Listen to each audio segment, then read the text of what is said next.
Então, hoje nós faremos a leitura aqui, dando continuidade, irmãos, na sequência expositiva da Bíblia, que nós temos o costume de fazer aqui, e eu tenho o privilégio de expor a carta aos Romanos. Então, hoje nós já estamos agora no capítulo 8 e faremos a leitura dos versos de 1 a 4. Então, abra sua Bíblia, mantenha ela aberta e façamos a leitura juntos. Diz assim o capítulo 8, verso 1. Agora, pois, já não existe nenhuma condenação para os que estão em Cristo Jesus. Porque a lei do Espírito da vida, em Cristo Jesus, livrou você da lei do pecado e da morte. Porque aquilo que a lei não podia fazer, por causa da fraqueza da carne, isso Deus fez, enviando seu próprio Filho em semelhança de carne pecaminosa e no que diz respeito ao pecado. E assim Deus condenou o pecado na carne, a fim de que a exigência da lei se cumprisse em nós, que não vivemos segundo a carne, mas segundo o Espírito. Vamos ter uma palavra de oração? Feche os olhos mais um instante e oremos. Pai Santo, verdades como essa da Tua palavra são tão preciosas. Ajuda-nos a tanto entendermos quanto nos apropriarmos delas. Que isso possa trazer transformação interna, espiritual, mas que também seja visto na maneira como nós vivemos o dia a dia. Que o Senhor seja glorificado por meio das nossas vidas. É o nosso desejo e oração. Amém. Queridos, não sei se vocês vão concordar comigo, mas se você for um pouquinho lógico nos nossos dias, o sentimento da sociedade ele é que cada vez mais não existem absolutos. Absolutos são aquelas coisas como verdade e mentira, né?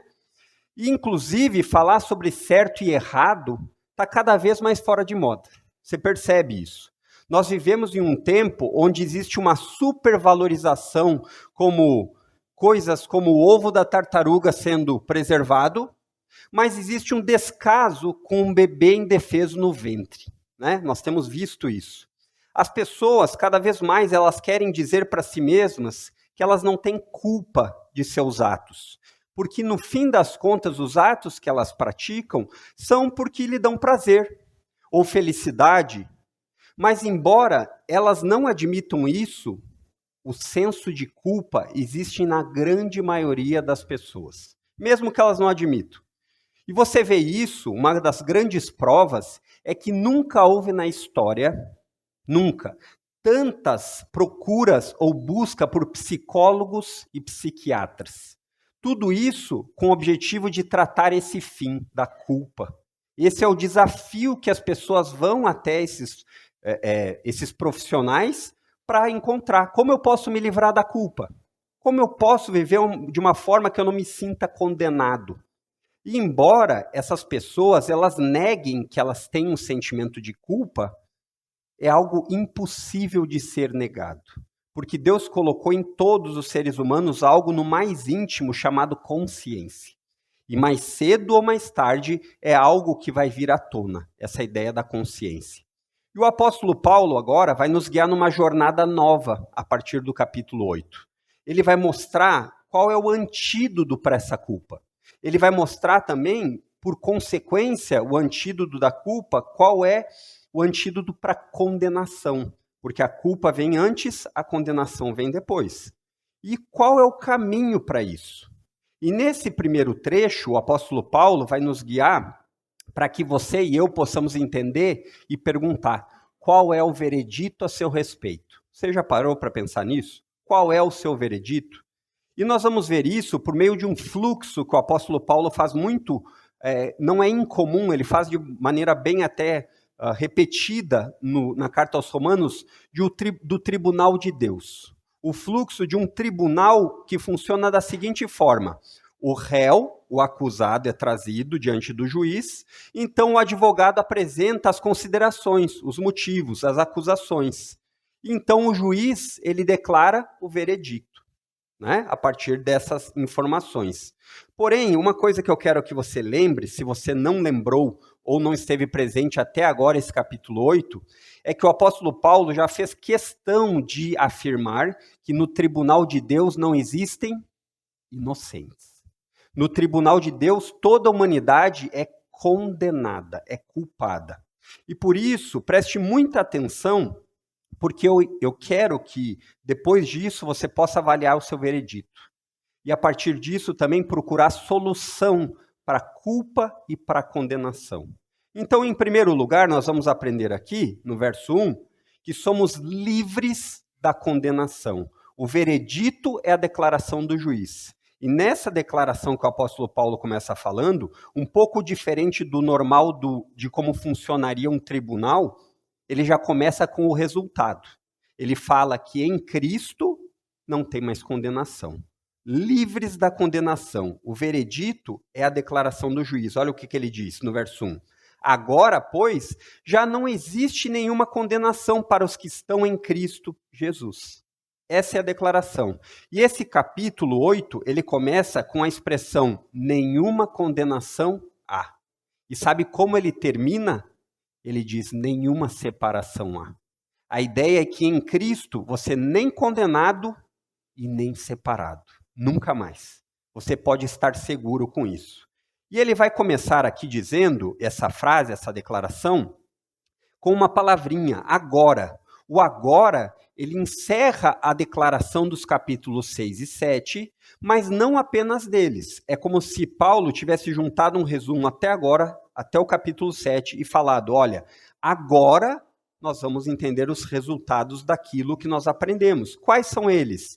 A justificação em Cristo, a união em Cristo. Agora, aqueles que estão unidos em Cristo são assim. É isso que ele vai dizer. E Paulo vai passar a falar, no capítulo 8, dos efeitos da união com Cristo. E essa união com Cristo é marcada pela habitação do Espírito Santo de Deus. E isso é uma promessa que estava lá no Antigo Testamento e agora é concretizada no Novo, chamada Nova Aliança. No Antigo Testamento existia uma antiga aliança, que era feita de uma forma imperfeita e muitas vezes por sacrifícios que não eram suficientes de satisfazer a Deus. Agora, em Cristo, a promessa nova aliança é uma nova aliança perfeita. E pela terceira vez na carta até agora, você vai ver essa palavrinha aqui chamada condenação. Paulo já utilizou isso lá no capítulo 5, nos versos 16 e 18. E mais uma vez Paulo usa essa palavrinha com a ideia do tribunal de Deus. Isso é bem importante.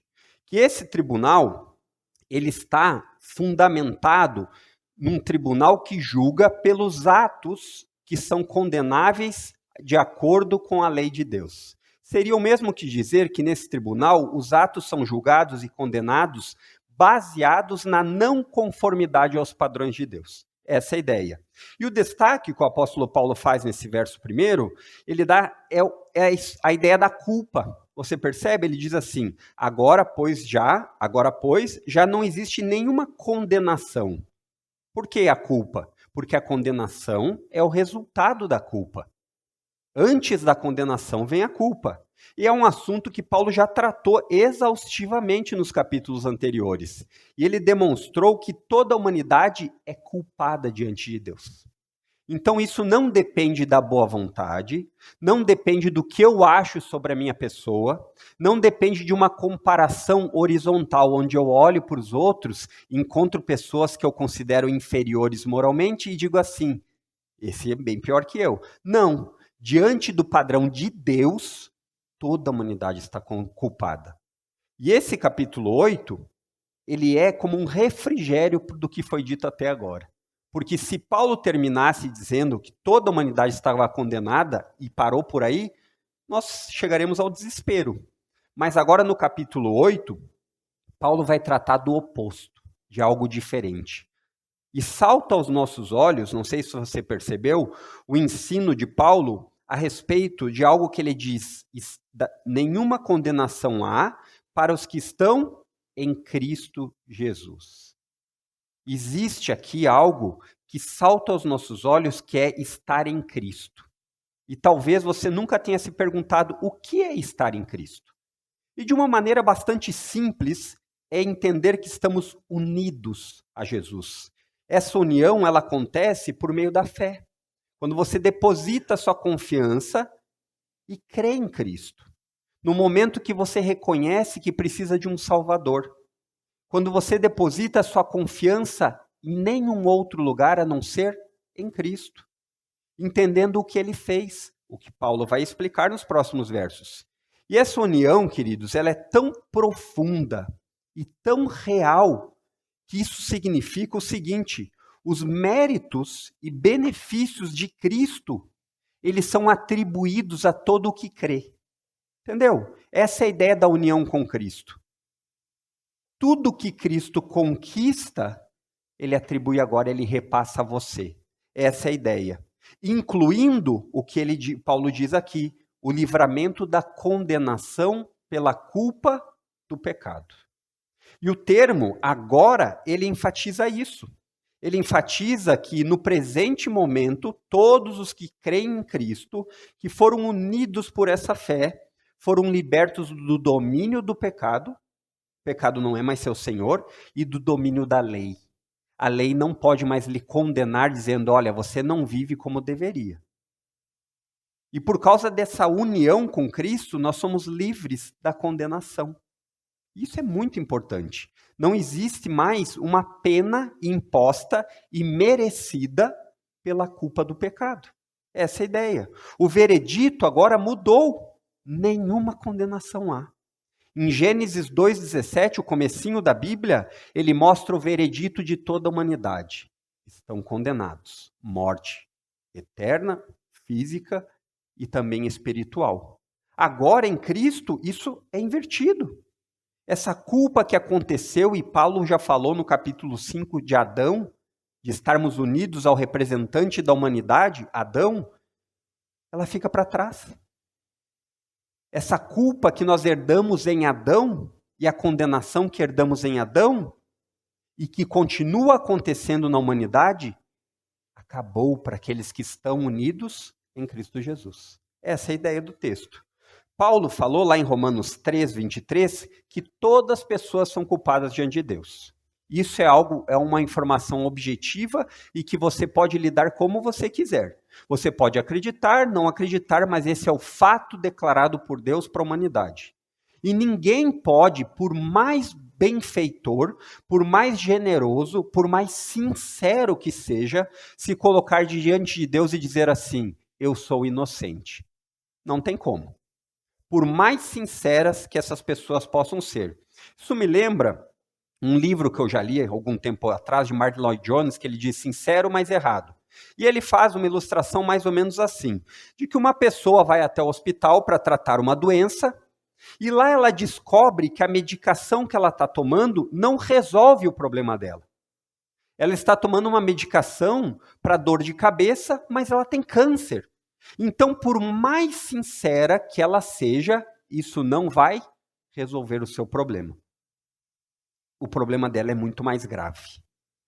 E o próximo passo com essa pessoa que foi até lá é que atitude ela vai tomar. Porque agora ela foi informada do seu real estado. Ela não tem mais desculpa de dizer assim, eu não sabia, mas eu achava. Não. E assim acontece conosco hoje também. Hoje você descobre que existe um veredito para toda a humanidade.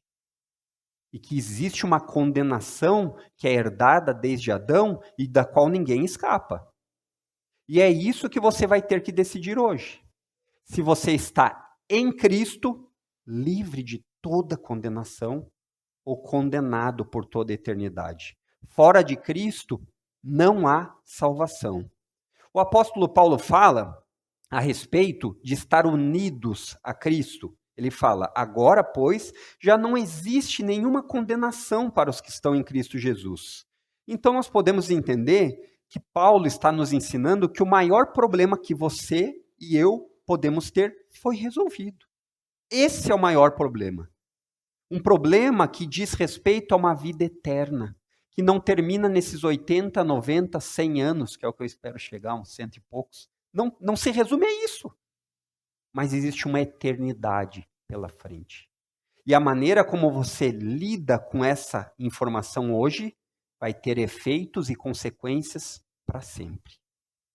E a valorização da salvação, queridos, daquilo que representa estar livre da condenação, Só vai acontecer, sabe quando? Quando você entender o que é ser culpado.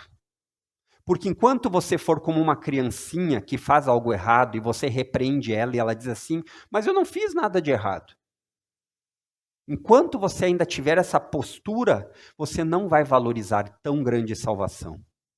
E nessa informação que o apóstolo Paulo nos dá, eu creio que nós poderíamos pelo menos tirar pelo menos duas aplicações importantes. A primeira é, a partir dessa informação, como você deve lidar com seus problemas a partir de hoje.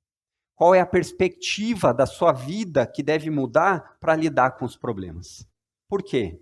Porque não importa o que aconteça no presente, não importa o que aconteça de mais difícil e árduo no presente, não importa também o que venha a acontecer no futuro, porque a eternidade está garantida. Aquilo que aguarda aqueles que estão em Cristo Jesus está garantido. Não existe poder nenhum que possa roubar de Jesus isso. Pense nisso. Se você nunca pensou, pense. Porque eu sei que o lado de cá da eternidade não é uma vida repleta só de alegria, né? Eu sei disso. Eu sei que nós gostaríamos de viver em paz. E a ideia muitas vezes de viver em paz é não ter nenhum problema batendo na porta e dizendo assim, abre aí que eu quero entrar. Mas não é assim a vida do lado de cá. Por isso você precisa pensar nessa informação. Por isso você precisa meditar nessa informação. E meditar nessa informação é pensar quais os desdobramentos que essa informação tem para a minha vida. Então, muitas vezes a gente associa a ideia de meditar como ficar lá sentado e não é isso biblicamente. Meditar biblicamente é pensar como essa informação que eu li na Bíblia se aplica na minha vida. Como isso se aplica no meu trabalho. Isso é meditar. E lembre-se de crer nessa informação. Infelizmente, eu acredito que nós muitas vezes falamos muito sobre isso, cremos em vida eterna e falamos de vida eterna, mas não pensamos de fato o que é a vida eterna. Entender isso, de que nenhuma condenação há, deveria nos levar, nesse tempo presente, a ter uma postura mais amorosa com os outros. Afinal, nosso maior problema foi resolvido. Deveria nos levar a ter uma posição menos rancorosa com os outros. Muitas vezes nós vemos que crentes são pessoas que guardam rancor, estão sempre prontos para esmagar.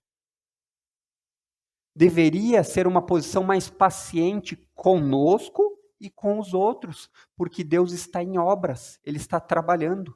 Sabe quando você vê esses canteiros de obras aqui em Passo Fundo, normalmente não acaba nunca, né? Então tá lá, estamos em obras. É bem como Deus está fazendo.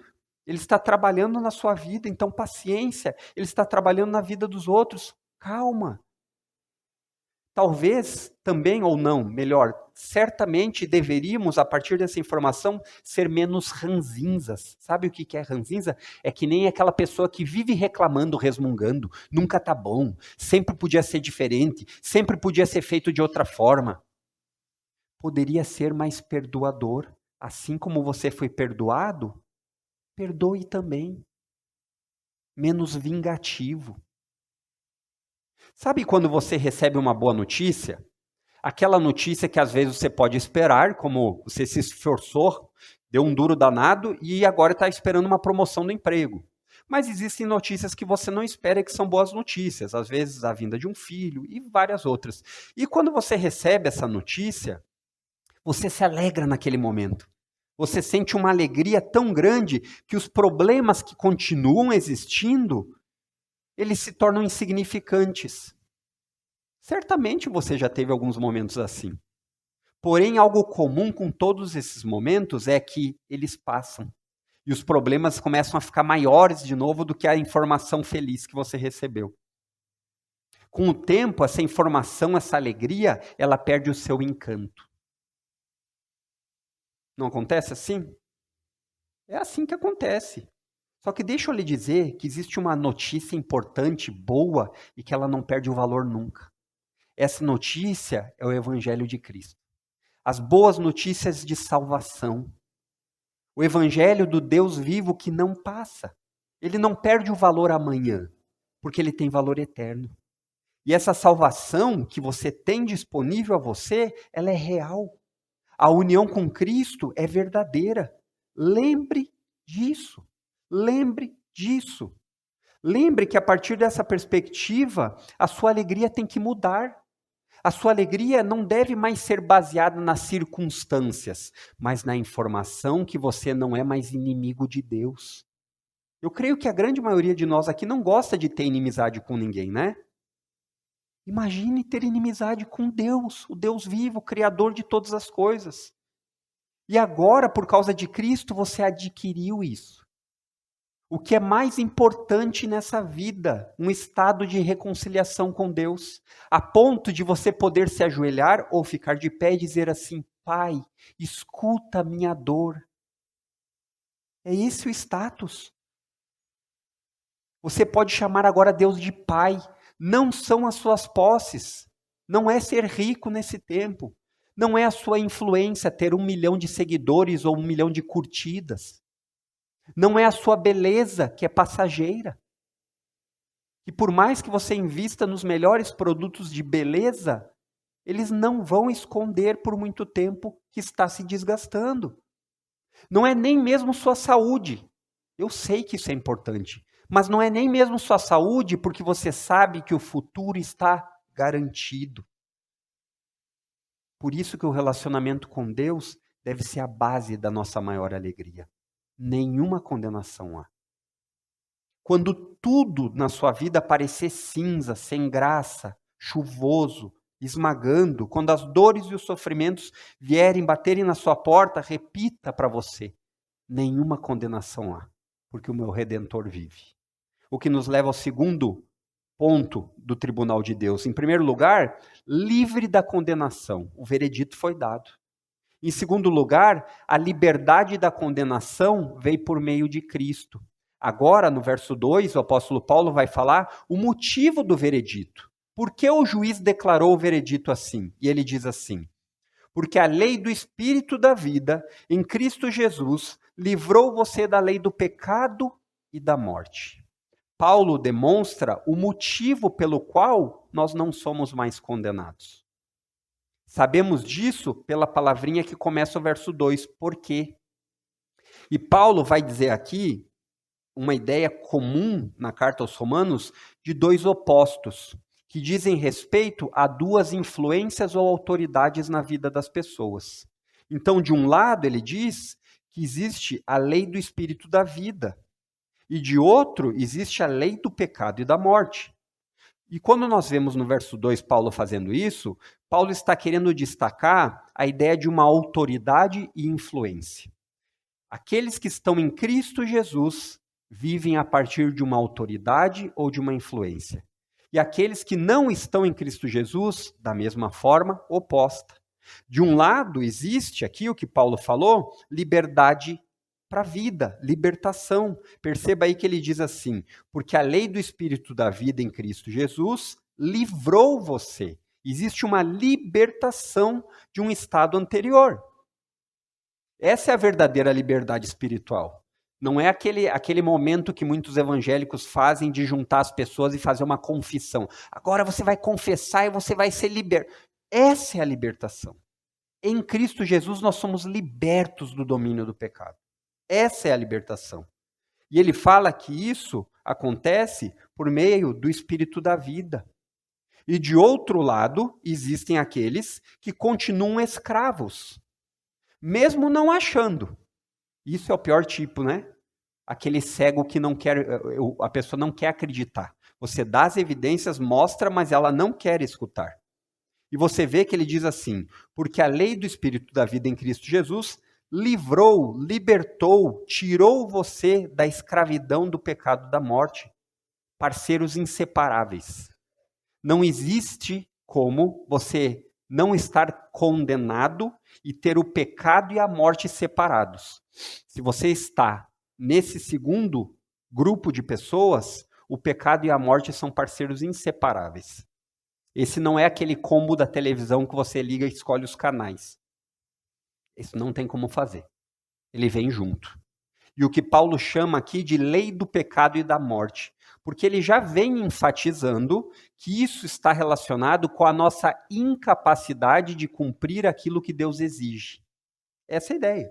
Você é incapaz. Por melhor que seja o seu esforço, por mais dedicado que você seja, você vai ver que você é incapaz. E Paulo já descreveu isso com bastante ênfase nos capítulos 6 e 7. Contraste de liberdade da escravidão e presos à escravidão. E algo muito importante para que nós saibamos aqui é que nessa descrição que o apóstolo Paulo dá, ela começa na sua vida presente, hoje, como você vai lidar com essa informação hoje, mas ela não para aqui. Ela tem efeitos eternos. Isso é importante que você saiba. E Paulo destaca que existe segurança. Existe segurança na libertação trazida por Cristo. Por quê? Porque ela é uma liberdade doada. Ela é uma liberdade outorgada, usando os termos judiciais do tribunal. É a ideia de que existe uma declaração a respeito do réu que não depende dele mesmo, mas de outra pessoa colocando nele essa declaração. Isso é um resultado da promessa da nova aliança feita lá atrás e que agora em Cristo Jesus é adquirida. Jeremias fala lá em 24:7, um novo coração, um coração regenerado, um coração que não é mais duro de pedra para aquilo que Deus ensina na sua palavra.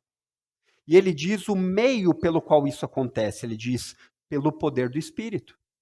Isso vem pelo Espírito da vida. E esse mesmo poder do Espírito da vida é o que garante que chegará até o fim. Interessante isso, né? E você vai ver os desdobramentos do capítulo 8 mostrando o poder do Espírito. Uma informação importante e interessante, sabe qual é? Até aqui na carta de Paulo aos Romanos, a palavrinha, a menção do Espírito de Deus havia sido dita apenas uma vez de maneira indireta. No capítulo 8, só nesse capítulo 8, nós vamos ver a citação de mais de 20 vezes do Espírito para enfatizar o quê? A autoridade e a influência do Espírito Santo na vida dos crentes. Essa é a ideia. No entanto, algo que você precisa ter clareza é todos esses benefícios destacados agora e por todo o capítulo 8, eles têm uma condição, ou eles têm algo que é impossível de ser retirado. Leia aí comigo, veja se você percebe. Ele diz assim, porque a lei do Espírito da vida, aonde? Em Cristo Jesus. Sem Cristo não há liberdade. Sem Cristo não há vida. Sem Cristo não existe alegria permanente. Sem Cristo não existe comunhão com Deus. Sabe aquele ditado, todos somos filhos de Deus? Ele não está em acordo com o que Paulo está ensinando. Somos todos criaturas. Mas filhos de Deus são aqueles que estão em Cristo Jesus. E nós percebemos claramente essa ênfase que o apóstolo Paulo dá. Deixa eu lembrar você que a escravidão era algo muito comum no período do Novo Testamento, lembram? Nós temos trabalhado isso nos capítulos 5, 6 e 7. E existiam apenas duas formas de acontecer a liberdade de um escravo. O escravo precisava pagar a dívida, alguém que pagasse a dívida por ele, ou ele mesmo juntasse recursos para pagar a dívida, ou então quando ele morresse. Eram as duas formas. Essa era a forma que alguém poderia ser liberto da escravidão. E o apóstolo Paulo faz questão de utilizar termos pesados como esse, para enfatizar a característica da humanidade. E talvez você pare para pensar e diga assim, por quê? Por que o apóstolo Paulo não ameniza e diz assim, olha, nós estamos prejudicados pelo pecado, olha, nós estamos defeituosos. Por que o apóstolo Paulo não faz isso? Primeiro, para demonstrar a seriedade disso, a informação do estado da humanidade, de que você e eu somos incapazes de comprar a nossa própria liberdade, porque nós nunca teremos os recursos necessários, nunca. As suas melhores obras não fazem nada. O seu melhor esforço financeiro não paga o preço. E em segundo, para que o apóstolo Paulo pudesse mostrar como você pode ser liberto. Como você pode encontrar a saída para isso? Pense comigo no que ele fala aqui. Ele diz assim, porque a lei do Espírito da vida em Cristo Jesus. E esse é o ponto-alvo aqui, o ponto alto do verso 2. Em Cristo Jesus. Jesus Cristo tanto morre no seu lugar para que você tenha vida, quanto ele paga o preço do seu resgate. E ele é o único capaz de fazer isso. Só Jesus. Não há nenhum outro. Usando aqui a descrição dos apóstolos, todos os outros que prometem dar vida são enganadores, são lobos. Porque eles não dão a vida por suas ovelhas. Apenas Jesus faz isso. Todas as outras portas que lhe apontam o caminho e dizem, entra por ali, elas são falsas e mentirosas. Apenas Jesus é a porta. João 10:8.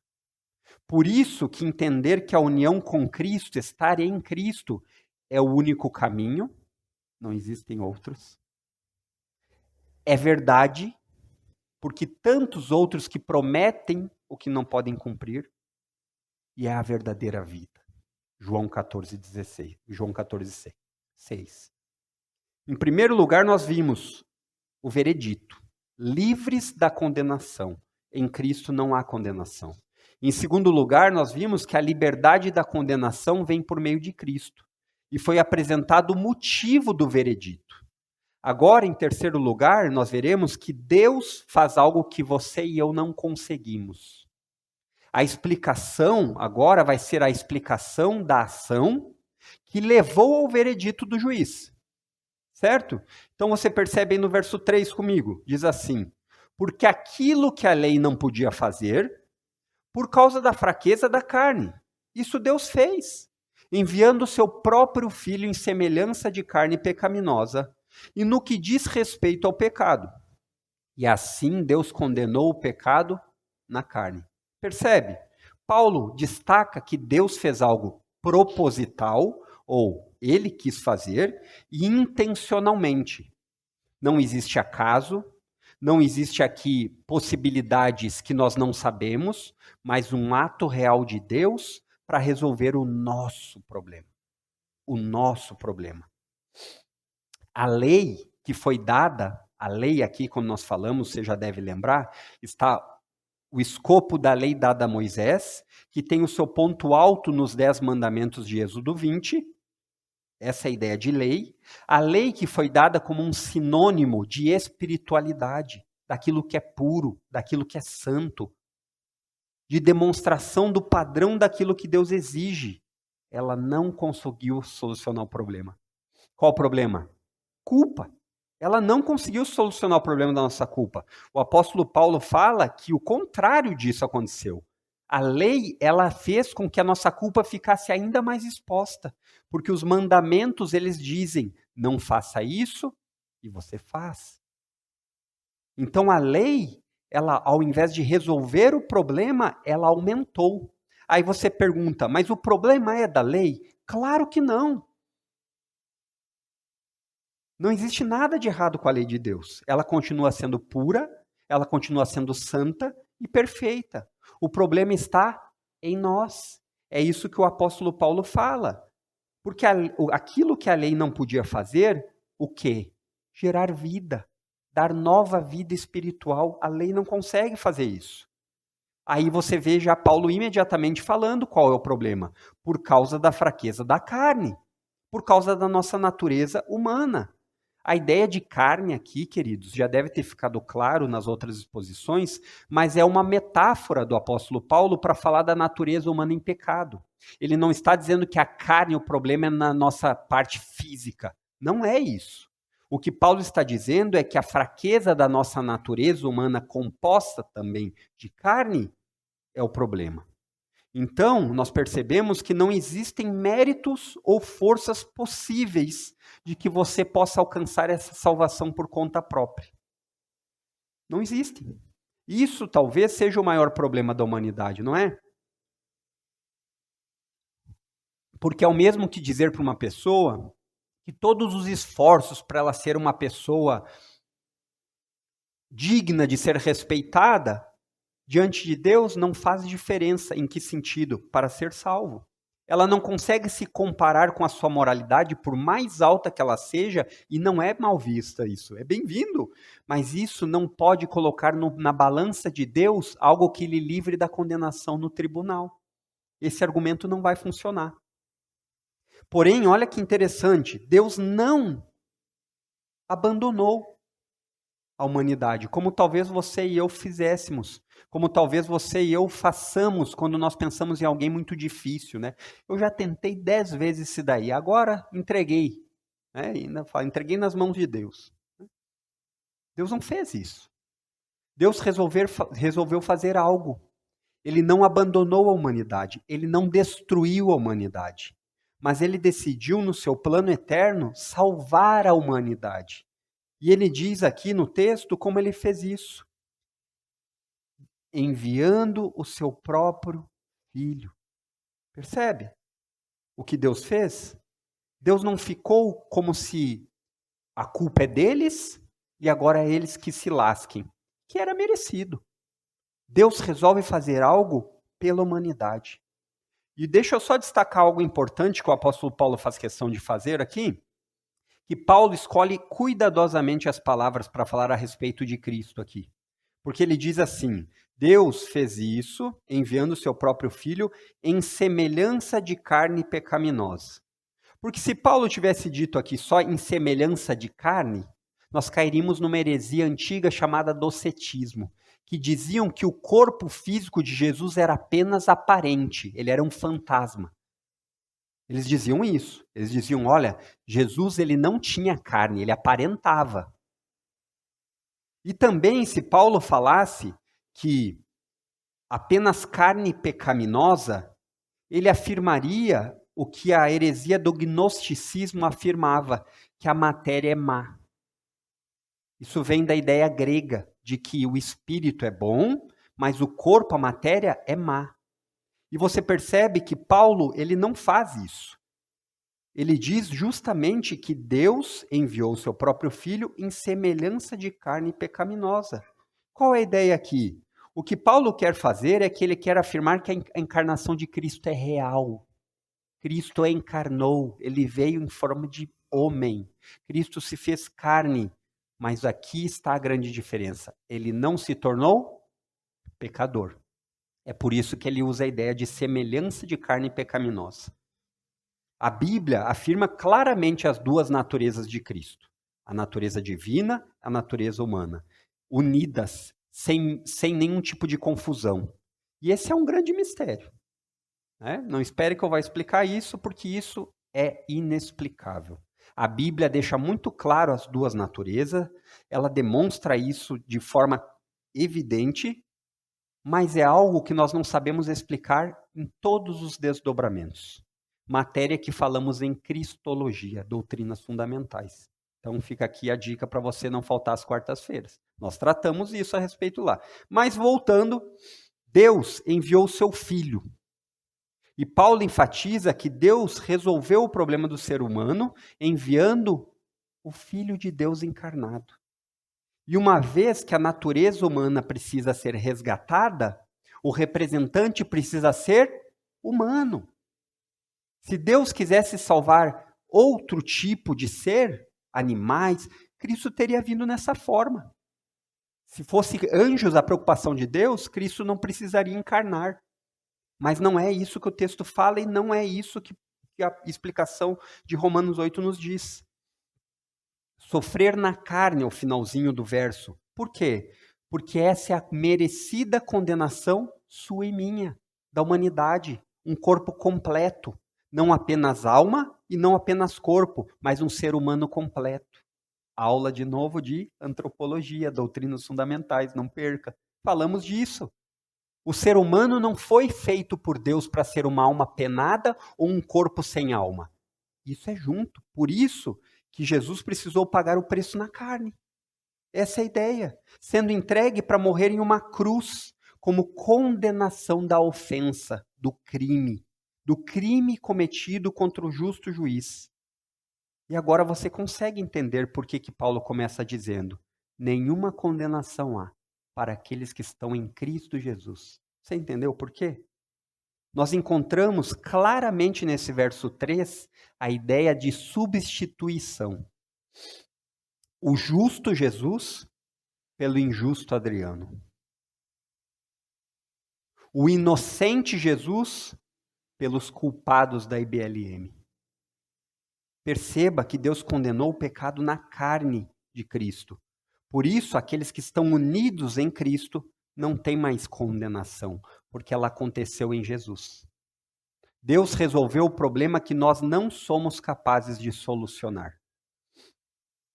Imaginem por um instante comigo a seguinte cena. Estamos no tribunal de Deus. O justo juiz chama o réu e começa a ler as acusações contra ele. Culpado de adorar outros deuses. Culpado de mentir. Culpado de cobiçar. Culpado de não honrar os pais. Culpado de ser fofoqueiro, mesmo quando a gente diz que a gente vai falar para orar por ele. Né? É a clássica, né? Culpado de inventar coisas sobre as pessoas. Qual é o veredito que seria? Culpado. Não existe desculpa. Aí se levanta alguém no tribunal que diz ser o seu advogado, que diz que vai interceder em favor da sua causa, 1 de João 2. Que ele diz que se colocará diante do justo juiz em nossa defesa. Mas ele vai mais longe que isso, porque como ele não consegue ter argumentos em nosso favor, por nós mesmos, porque a nossa causa é perdida, não existem bons argumentos que possam convencer o justo juiz a respeito do seu bom coração, e desculpe talvez lhe desanimar. Então, o mesmo advogado intercessor propõe o pagamento da culpa. Ele diz assim: eu vou ficar no lugar do réu. Eu vou resolver isso. Eu sou o bom pastor e eu darei a vida pelas minhas ovelhas. João 10:11. E eu vou levar a culpa e a condenação no lugar deles sem coerção. Eu não vou ser obrigado a fazer isso. Eu vou fazer isso por vontade própria. Ninguém toma a minha vida. Eu espontaneamente a dou. João 10:18. Essa é a ideia. A cruz de Cristo enfatiza de maneira única tanto o amor de Deus quanto a sua justiça. A salvação é monergística. Isso quer dizer que ela é inteira de Deus. Não existe nada em você que possa lhe tornar merecedor disso. Até mesmo a fé que você diz ter é um presente de Deus. Não é meritório. Sabe por quê? Porque depende de você confiar em alguém fora de você, não em você. E isso é difícil para nós, não é? Dizer que eu preciso de outra pessoa fazendo as coisas em meu lugar. No entanto, essa informação, essa maravilhosa informação, deveria mudar a maneira como você vê o mundo. Deus deu seu Filho por você. E a ênfase que o apóstolo Paulo faz aqui de falar isso, provavelmente é para destacar o valor do ato de Deus. Deus deu seu Filho unigênito. Parou para pensar nisso? Parou para pensar no que diz respeito ao ato de Deus por você? Nós deveríamos ser constrangidos a amar mais e conhecer mais esse maravilhoso Salvador. Nós deveríamos ser constrangidos. Mas muitas vezes me parece não ser o que acontece. Nós trocamos a comunhão da igreja por qualquer outra comunhão. Nós trocamos a possibilidade de conhecer a Cristo por meio do estudo sólido proporcionado pela igreja por chimarrão na praça, cinema da quarta-feira que é mais barato. Sei que ser mais barato é bom, mas... Trocamos a possibilidade de conhecer mais sobre esse Salvador por qualquer amenidade. Por qualquer coisinha. Você está com dor de cabeça, você não vem na igreja. Você está com um pouquinho de dor de dente, você não vem na igreja. Você está com frio, você não vem na igreja. Nós deveríamos ser constrangidos por tão grande amor. Nós deveríamos passar de pessoas que dizem, o que Jesus é para você? Jesus é meu tudo. Mas vidas que não testemunham isso. Vidas que qualquer mínimo esforço são motivos para não estar em comunhão ou na igreja ou em casa no íntimo. E isso tem sido, talvez, uma das piores marcas do evangélico no Brasil. Tanto para essa sociedade que carece de luz, quanto para os nossos familiares em casa que não veem aquilo que nós falamos. Deixa eu dizer uma coisa para você, que talvez você não tenha pensado. Não é porque a salvação foi de graça para você e para mim, que ela não teve um custo. Ela teve. E foi o maior custo inimaginável. A vida do Filho de Deus. O que nos leva ao quarto ponto. Em terceiro lugar, Deus fez aquilo que nós não conseguimos. A explicação do ato para chegar no veredito. E agora, em quarto lugar, a união com Cristo satisfaz a exigência santa de Deus. Lembram do veredito? Para que esse veredito venha acontecer, a justiça precisa ser satisfeita. Porque se ela não for satisfeita, esse juiz será injusto. Aí o verso 4 nos diz: a fim de que a exigência da lei se cumprisse em nós, que não vivemos segundo a carne, mas segundo o Espírito. Eu penso que essa talvez seja uma das noções mais equivocadas de Deus, inclusive na igreja evangélica, que é a ideia dos atributos de Deus. Existem pessoas, e aí talvez não evangélicas, que vão dar a ideia de um Deus maldoso, que coloca regras, imposições, que ele diz como tem que ser. Eles quase levam Deus para um bebê mimado que não aceita a opinião dos outros. Talvez você já tenha até pensado assim.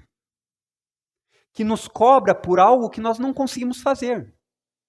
E o outro lado, existem aqueles que a frase-chave deles é Deus é amor. Não me entenda errado, é mesmo. Mas não da maneira como eles acabam entendendo. Dizendo que o amor de Deus é tão grande que ele se sobrepõe à justiça. Deus é mais amoroso do que justo. Deus é mais amoroso do que santo. Essa é uma doutrina fundamental que eu lhe incentivo demais a visitar pelo menos uma vez por ano. Um bom livro de atributos de Deus. E Paulo nos ajuda a nos entender aqui que os atributos não podem ser fatiados. Deus não é mais santo do que justo. Deus é totalmente justo e santo. A justiça de Deus é amorosa. A santidade de Deus é justa. Essa é a ideia que a Bíblia nos traz. Por isso que existe a necessidade de que um justo juiz seja satisfeito.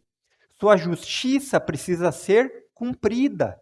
E a sua ira, que não é a birra de um bebê, mas é a certeza da condenação de um juiz que condena o que é errado, precisa ser aplacada. A fim de que, começa nos dizendo o verso 4, é a conclusão da explicação do que ele vem falando. É como se nós disséssemos, nenhuma condenação há, ele explicou, e agora ele diz a fim de que, o objetivo do que Jesus fez. O objetivo é para que você e eu tivéssemos uma real mudança de status diante do tribunal de Deus. A declaração do juiz por nós. Porque Cristo cumpriu toda a lei. Tanto de maneira obediente, ele não desobedeceu em nada, como ele era aquilo que a lei apontava. A lei apontava para Cristo. A lei exigia perfeição, obediência plena. E agora nós que estamos unidos a Cristo, somos considerados por Deus cumpridores da lei. Entendeu?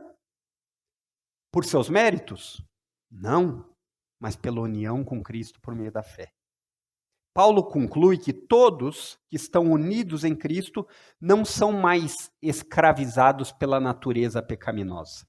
O pecado ainda luta em nós? Sim, mas nós somos capazes de rejeitá-lo. Em que sentido? No sentido que ele não é mais nosso Senhor, ele não é mais nosso dono. Então, por isso que nós não somos mais submetidos a essa natureza pecaminosa, mas pelo poder do Espírito, que habita em todo crente, nós somos conduzidos para uma vida nova. Qual é essa vida nova? Uma vida que começa, no momento da conversão, valorizar aquilo que Deus valoriza. Amar aquilo que Deus ama. Essa é a ideia aqui. Uma outra tradução, ela diz que nós não estamos mais escravizados pelo pecado. É a ideia que traz o verso 4. Que podemos obedecer a Deus por causa da operação do Espírito Santo em nós. Lembra do verso 2? Por quê? Porque o Espírito Santo é a causa eficaz, ele é a autoridade e ele é a influência que o crente começa a ter. A ideia de viver, conforme o texto diz aqui, é a ideia de uma vida diária, de uma conduta diária. Lembra do Salmo 1, que você canta, já cantou tantas vezes aqui? Bem-aventurado o homem que não anda segundo conselhos dos ímpios. Ele não anda, ele não vive mais como se isso fosse normal para ele. No tribunal de Deus, a justiça foi feita. O pecado foi punido. Não existe injustiça em Deus, porque ele puniu o pecador. Em que jeito? Em Cristo. Mas também não existe falta de amor. Por quê?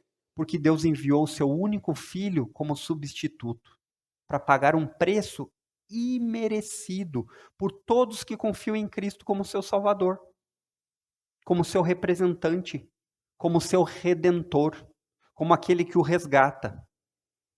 E é importante aqui entender, queridos, que Paulo enfatiza o cumprimento judicial em relação à lei de Deus, a necessidade. Essa é a ideia do verso 4, dizendo, a fim de que a exigência da lei se cumprisse em nós. A lei exigia cumprimento.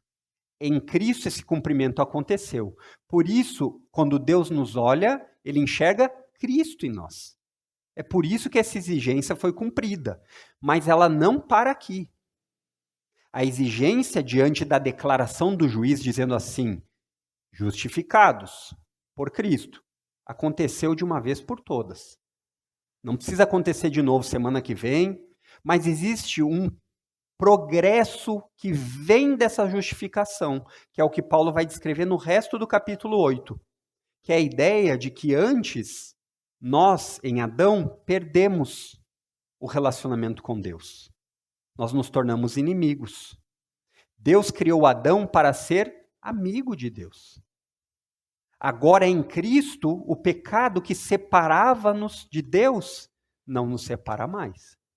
Agora, aqueles que estão unidos a Cristo são capazes, pelo poder do Espírito Santo, viver como deveriam lá no começo, para a glória de Deus. 1 de Coríntios 10, 31.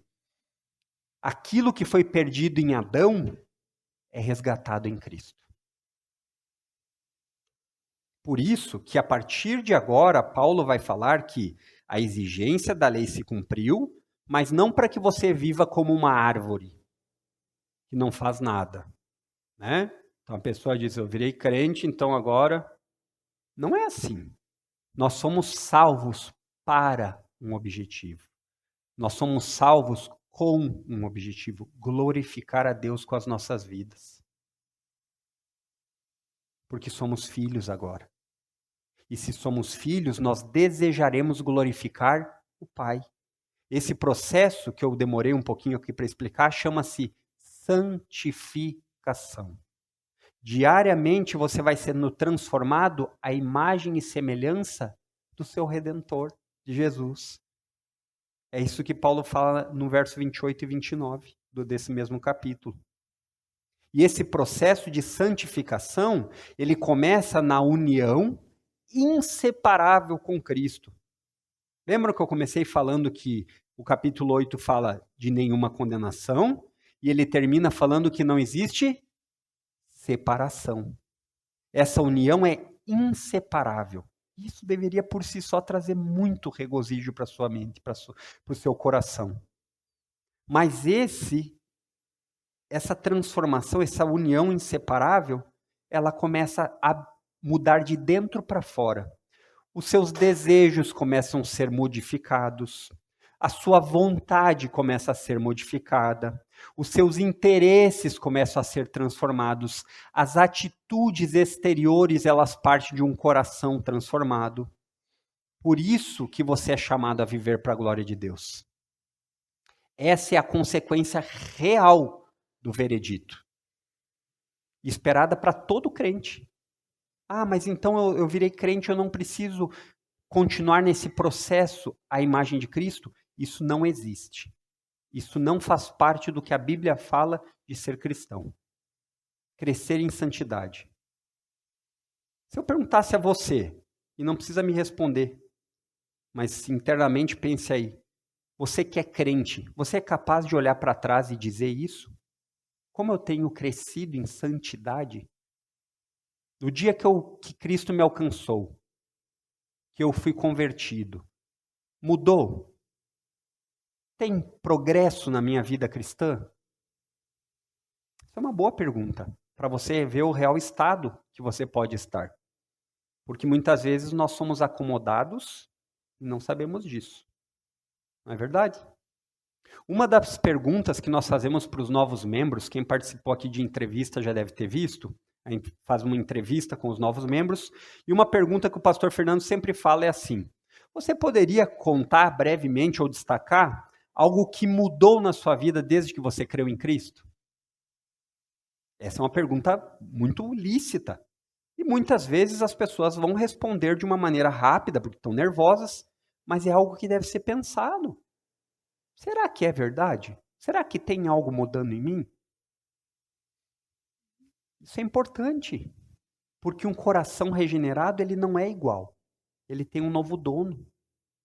E se Cristo é Senhor, o processo de santificação deve ser o seu desejo. É verdade que muitos caminham a passos de tartaruga, mas o progresso precisa existir. Por quê? Porque essa é a consequência natural de algo sobrenatural. Faz sentido? É a consequência esperada do Espírito poderoso de Deus habitando em nós.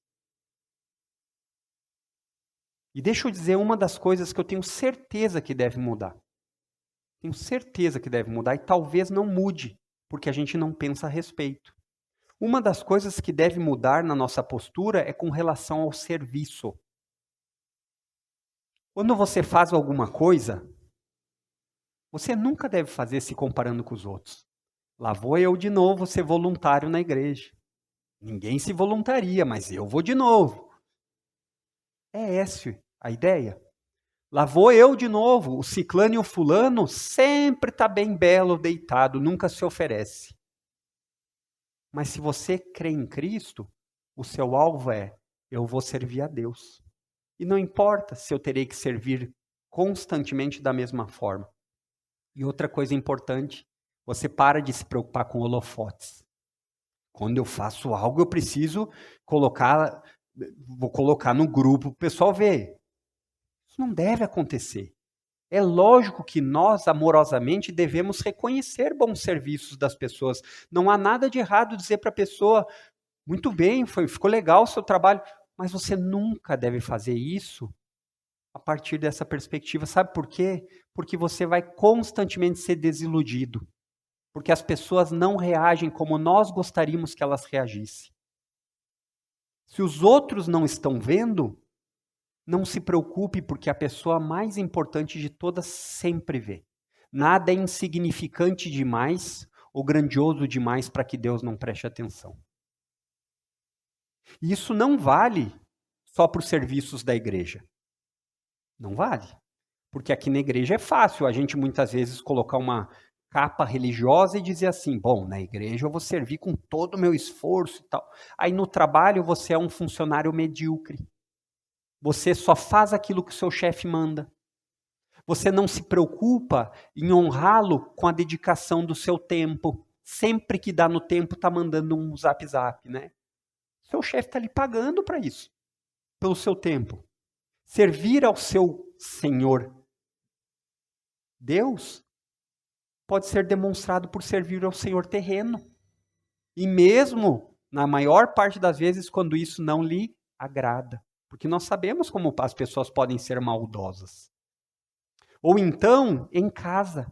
Na igreja é uma bênção, mas em casa é um grosso, briga, é um mau testemunho para os filhos. Isso vale para pais e mães. Você já parou para pensar por que talvez as pessoas da sua casa não creiam em Cristo? Você parou para pensar que você talvez possa estar sendo uma pedra de tropeço porque você não se preocupa com uma vida de santidade? São coisas que devem ser colocadas friamente na balança. E para terminar, queridos, pessoas que sempre estão reclamando, tudo é uma reclamação, principalmente quando precisa servir. Esse é o processo do Rafael lá em casa, né? Pai, pega uma fralda, Rafael. Não posso, pai, porque estou brincando de carrinho. O Rafael tem 3 anos, ele tem aprendido. Mas claro que ele é um pecador, mas ele tem aprendido. Mas e nós? Muitas vezes sabendo das coisas. Pessoas que estão sempre reclamando, achando ruim, ao invés de servir, eu desconfio que talvez seja porque elas nunca pensaram profundamente a respeito da obra de Cristo. Cristo morreu em favor dos outros, sem esperar nada em troca. Então, queridos, chegando ao fim aqui da nossa exposição, deixa eu dizer algumas, ou melhor, uma aplicação importante aqui para tudo isso. Existe um veredito para a humanidade. Existe um veredito para a humanidade. E aí vai ser dividido: livres da condenação e condenados. Dessa forma, são 2 vereditos, né? Mas a ideia é que todos receberão um veredito. Livres da condenação ou condenados. E compreender isso vai fazer toda a diferença na sua vida presente e na sua eternidade.